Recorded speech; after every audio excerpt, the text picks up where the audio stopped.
Hey, it's Mazzy, and welcome back to the channel. This may be a rehash to some people because I think a few years ago, way back, maybe 5 years ago, I did a video on amongst my favorite live albums. I might have even ranked them, but I'm not quite sure.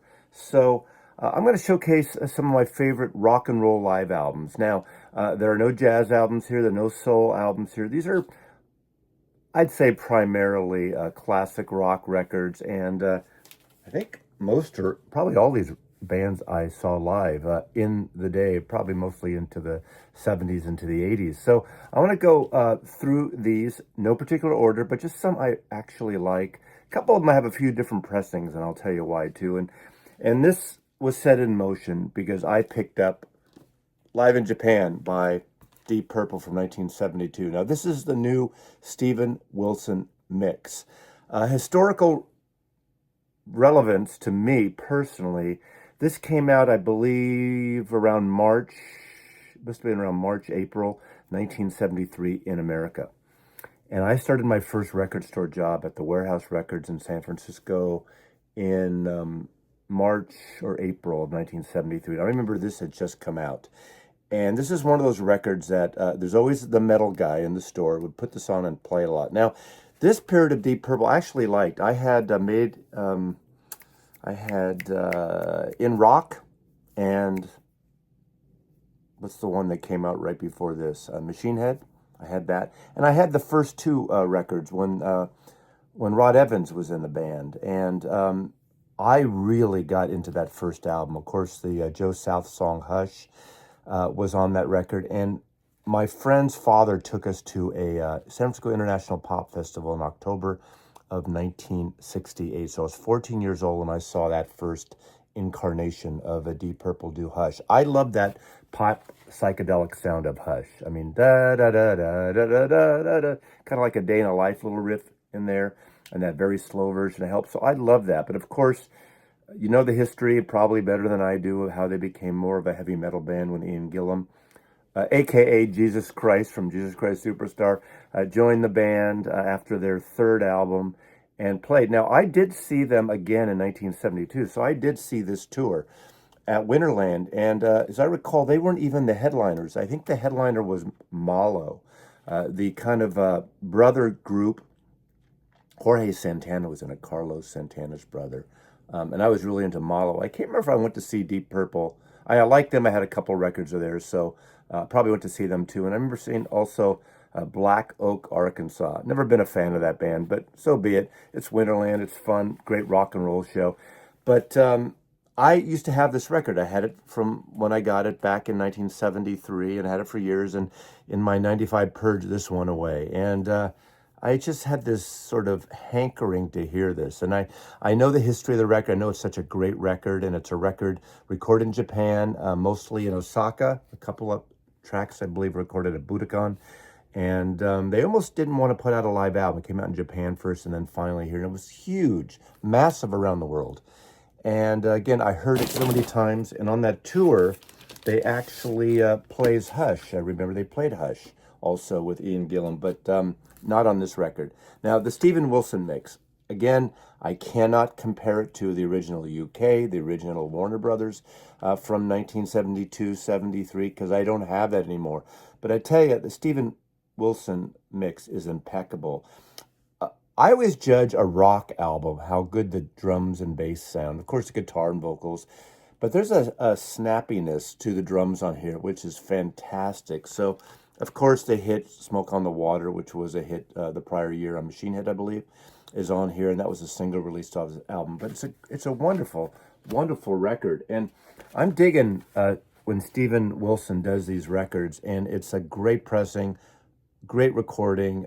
Again, I have no need or thirst to go get originals or UKs at this point. And as much as I'll listen to it, but I had a great time listening to this the last couple of days. And so it made me kind of go back and think of just showing some live albums I love. And to me, one of the best live albums ever, one of the best rock and roll live albums is the Allman Brothers at the Fillmore East with this great cover photographs by Jim Marshall, the late Jim Marshall, where you got the crew on the back, and you got the band on the front. This is an original. If you get a chance and get a choice, you want the pink label Capricorn. That is the one. If you can find a clean copy of that, get it. The other option, and I think it's out of print too, there was an expanded box set. This is, I believe it's, 4 LPs, and it has all the shows and wonderful separate covers. They're outtakes of Jim Marshall's photographs from the sessions and what he did. He was obviously a friend of the band's for many years with Greg and Dwayne Allman, so and Dickie Betts and everyone else. But I did see them at the Cow Palace New Year's Eve. I might have been 73, 74, 72, 73. It was the year after the Grateful Dead stopped doing a few of the New Year's Winterland shows, because I'd go every year to see the Dead at Winterland, 71, 72. So it might have been 73, 74. But one of the great bands ever, of course, the Allman Brothers. And you know it well. And if you don't, you should. Another one that I really enjoy. Now, this is a little different because this is the Talking Heads Stop Making Sense. This is the original copy that came with this booklet. But this was sort of a setup live show. Jonathan Demme's film, the concert film, but it was kind of a setup. Even though it's live, it was set up for film cameras and audio. So it's not something that captured a certain moment. I mean, it did, but it's not in the same organic way. It was set up, but still, you can't deny the greatness of this. And of course, in the last couple of years, there was an expanded version of this that has 4 sides, that has everything that they recorded, I believe, at the time. And I know Rhino, I think, put this out. Fire Records put this out. But it's an excellent version of it. But one of the great sounding live albums, too. Stop Making Sense, The Talking Heads. I was thinking about Bob Dylan. Now, Bob Dylan isn't necessarily a rocker, although he's done some great rock records. Done a lot of live things, well, the bootleg series. And even though that 64 show, the quote, the Royal Albert Hall, that's actually recorded in Manchester, is the classic Bob Dylan live that I really enjoy. I was thinking about rock and roll, and so I decided to pick my promo copy here of Hard Rain. This is from that the Ronaldo and Claire period, the Hard Rain tour. When I first got this, when it came out, in fact, I got this promo from my Warner Brothers rep, white label promo, and a belt buckle, a Rolling Thunder belt buckle, promo belt buckle. You can see that, kind of cool. These go for a few $100 now. But when I first got this, I didn't get it, although I did see this tour in Austin, Texas. But this is kind of like Dylan's punk album. Of course, the 74 tour is a great one. The live tour, that's the first time I saw Bob Dylan. But there's something about this that finally hooked me about 20 years ago. I put it on out of the blue one day because I always thought, it's not enough. It's not great. He's yelling. But this is a powerful, like, in-your-face rock and roll record by Bob Dylan. So Hard Rain, Bob Dylan Hard Rain from that 75, 76 tour. I think it's fantastic. Just wonderful. Another album that I always loved is the band's Rock of Ages. And this is a double record set. This is 1972 as well. And this is great. You got the great horn section. I think Alan Toussaint recorded the horns on here. The arrangement's very New Orleans style. John Simon is in here doing some of the arrangements as well. I think co-produced this with the band. This is a fantastic record. I believe this is recorded at the Berklee Academy of Music in Brooklyn, BAM. Brooklyn Academy, is that what it's called? Yeah. But anyway, Berklee Academy. But in Brooklyn, yeah. Love this. I could have picked The Last Waltz, but that is a group effort. I mean, that's a lot of musicians, and I was at that show too. Saw the band a bunch of times. Saw them at the Civic Auditorium in San Francisco, at Stanford, Frost Amphitheater. One of the great rock and roll bands, of course. And this Rock of Ages is a wonderful recorded record. Great arrangements, great performances. A band that burned brightly. You never know what you were going to get. And a band I never saw, and it's one of those short list of bands that I never saw, and that's The Doors, absolutely live. And they, cobbled together this great live tour. What year was this? 1970. 69 or 70. Am I right about that? Bruce Botnick put this together. A wonderful record, the great performances, the great, just pontificating interaction of Jim Morrison, of course. And it's really a wonderful, they do that medley of Alabama song, Backdoor Man, Love Hides, and 5 to 1. But even Who Do You Love is great. And I just think this is a wonderful live album. There's been a lot of posthumous live albums of Doors. You never know what you're going to get. Some great, some not so great. But in terms of something that you can guarantee is good, is this absolutely live. And Elektra Records. How do you pick one Grateful Dead record? I always talk about, if someone's not into the Dead, never been into the Dead, the great entry into the Dead is 1972's Europe 72. And it's a wonderful record because it bridges that place from the 1970s studio records, the 2 studio records, Working Man's Dead, American Beauty, kind of country folksy, what we call Americana now, and their jammy stuff. And one thing to note in Europe 72, there's a lot of vocal overdubs and instrumental over fixes, which is great. It's still a great live album. Plus all the things that have come out since. You know that if you're a Deadhead, you go crazy. But I think the thing that really represents that early rush of Live Dead is literally Live Dead, this album. This is a wonderful record. This record, it's got a great whole side version of Dark Star. You got Saint Stephen and the 11, Love Light, Death Have No Mercy, and We Bid You Good Night. Of course, Pigpen was around here. This is the nucleus of that first band, or close to it at least. And it's a wonderful, wonderful record. I love this shot because I am in this shot somewhere on Haight Street, off Haight Street on whatever that side street is, with my bicycle. Not in the picture, but I always look for it every time I open this centerfold with that photograph from Jim Marshall again, when they did that live show on Haight Street in 1968, I guess. But what a wonderful record. Warner Brothers Records, Live Dead. It's, again, Europe 72 if you're a newbie, but just one kind of great live psychedelic stuff. That's the way to go before they got into some spooky weirdness. But big Deadhead here, fan at least.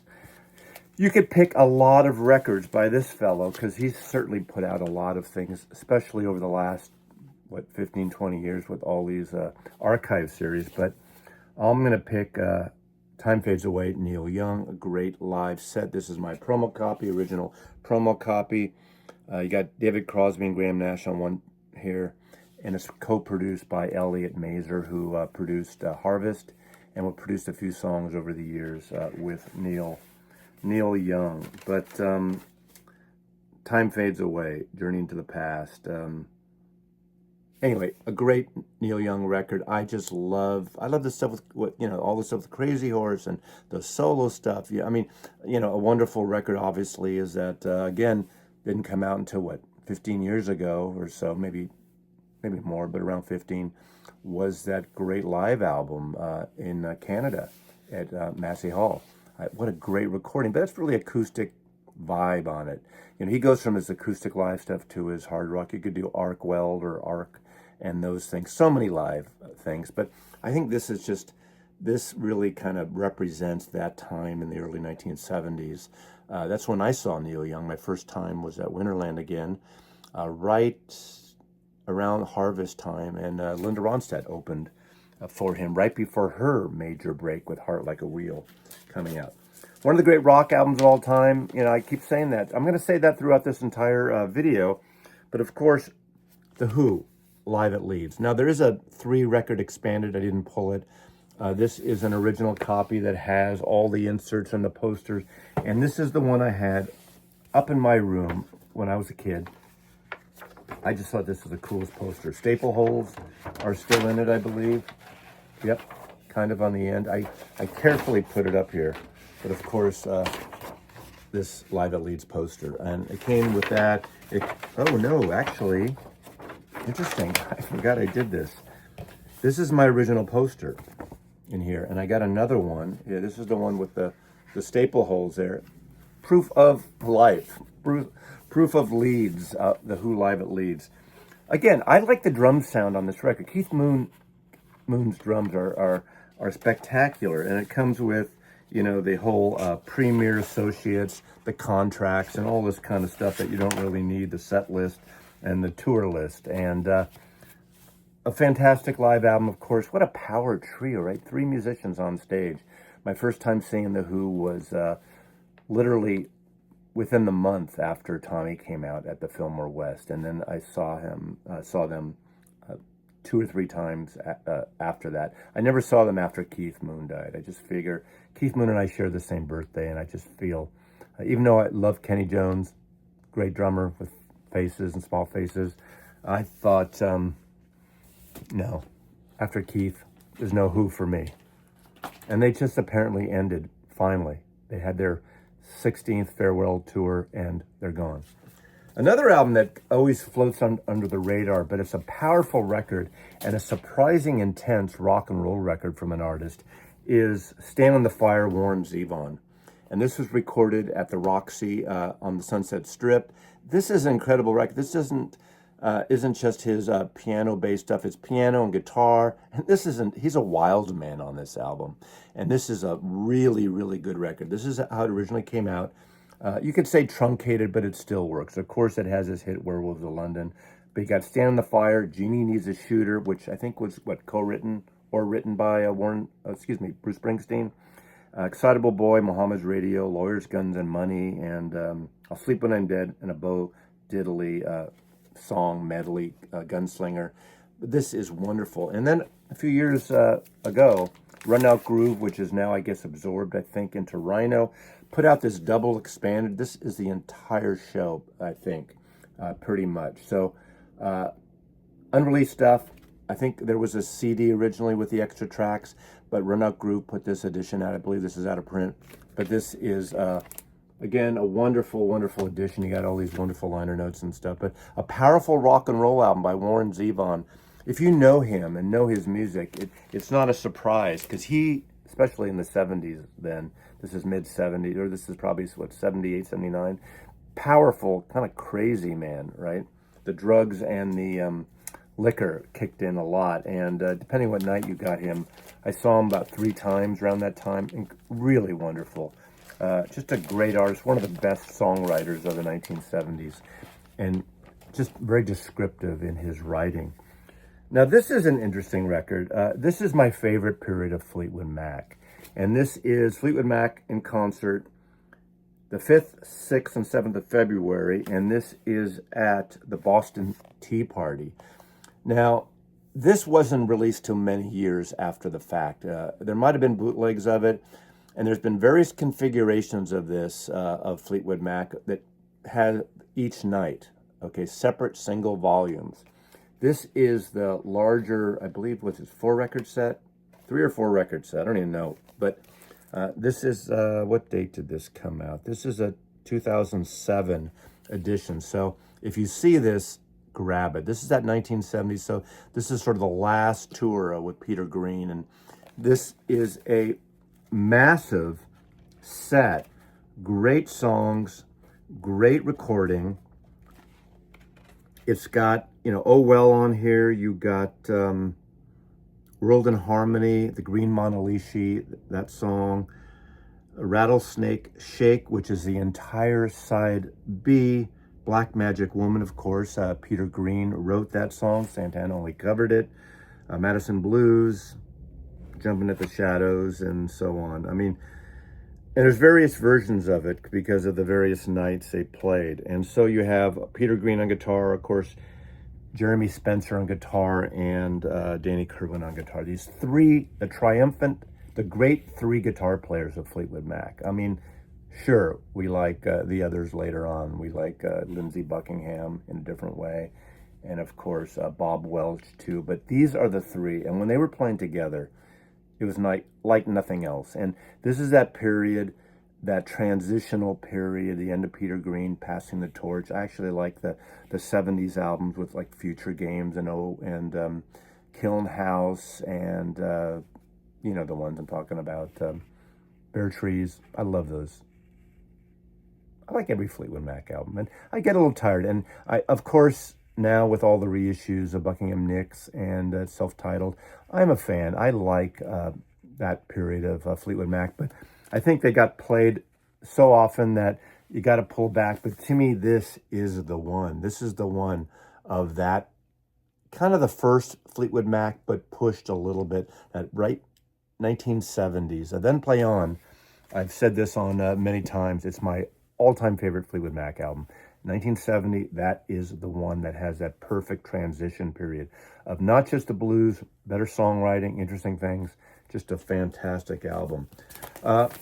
As much as Live Dead is great, I think the greatest San Francisco of the San Francisco Summer of Love psychedelic bands, the live album is from the 1968 Bless Point of the Head by the Jefferson Airplane. Maybe you could say the last song, what is it, Bear Melt, is the weak link on here, and that's 11 minutes. It's not bad, but that is the one they could have replaced. This is a friggin' great record. This is them, Grace doing her hit, Somebody to Love. It's kicked up. If you've heard the version she does at Woodstock, it's a totally different thing than the 1967's Realistic Pillow album. They do Fat Angel here, that Donovan song. That's Donovan lyrically puts in Fly Jefferson Airplane, Get You There on Time, and it's a wonderfully recorded record.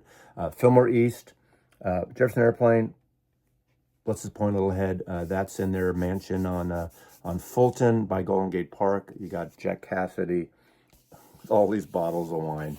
I just love this record, a great record. And I saw them several times around that period too. Now, 1969. Out of all the live Stone albums, this is the one. Get Your Ya-Ya's Out. This is the second live one. They did that Got Live If You Want To, which if you get that, get the mono version. I think they added screaming, so it's not totally live. Did I misremember that? But this is the one. And this is the year, this tour is when I first saw the Stones. I saw them that summer in Oakland in 1969, the Oakland Coliseum. And then, of course, I saw them at Altamont, which was an experience, just an experience. I'll leave it at that. But this is a great record. And, of course, if you've seen the film Give Me Shelter, it's around this period and this time. Obviously, that's from Altamont. But what a great live album. There's a solidness to it. There's an intensity to it. You got Mick Taylor here, and to me, this is the great live Rolling Stones album. I did see them in the 70s, a couple times in the 80s and beyond, but I don't think they were ever better than this period from 1968 to 1972, maybe 73, and with some exceptions. There's obviously records over the years that I love, but this is it. This is such a wonderful record. The Rolling Stones, Get Your Ya-Ya's Out. Now, one that I quite like too, and I originally had the 2 LP set, and for some reason I purged it, but a few years ago, there was it Record Store Day? I don't even remember now, but I'm trying to take this plastic off. But this is an excellent live album too, and it's not a live album that seems to be spoken about a lot, and this is Crosby, Stills, Nash and Young, and this is Four-Way Street. The original is great. You got this great piano bit political thing where Steve Stills goes through his... this is the time. This is the politics. This is when I saw them, this band. I didn't see Crosby, Stills, Nash alone. Well, they didn't really tour, I guess, till they brought Neil Young because they needed another guitar player. And they were kind of, was it Emmett Erdogan that said Neil Young? And they thought, what the fuck? But they needed another great musician because Steve Stills on that first CSN album did pretty much all the heavy lifting musically. Obviously not harmonics and vocals. But this is a wonderful record. You got the edge of Neil. You got the edge of Stephen Stills at times. Of course, For Dead in Ohio. This is very topical when they perform this in this album. And, of course, the wonderful, beautiful ethereal harmonies of David Crosby and Graham Nash on here. And the beauty of that. This is the expanded version, again, that has an extra disc. This is actually a 3 LP set. Opening up with Sweet Judy Blue Eyes, but then you have like Teach Your Children. You have Triad, that song that the Byrds didn't want you to hear. They didn't want David Crosby to record it or actually to release it on a Byrds album. So, of course, Jefferson Airplane does a beautiful version of it on Crown of Creation. But David Crosby kind of takes it back. It's a menage a trois song. Beautiful song. Chicago, again, that's one of my favorite songs of Graham Nash. And it is a volatile time in America at this point. I mean, it was very volatile then. We think we're volatile now. It just seems that, well, I'll leave it at that. You know where I was gonna go there. But Ohio, Carry On, Find the Cost of Freedom. They do King Midas in reverse on her, so they do a Holly song. They bring more of their solo tracks. Because remember, they all had great solo tracks, solo things. Cinnamon Girls on here. Black Queen, which was a solo track, I believe, from Stephen Stills. But a fantastic record. Four-Way Street. And last but not least, what I consider, when people ask me what's the best live rock and roll album of the 1970s. I mean, of course, there are punk albums out there. There are, bands like Television that did things later on. And, of course, there's so many. And I know you can list things I forgot. Maybe I didn't forget them. I just didn't include them. There's, obviously, in the soul section, there's Aretha Live at the Fillmore.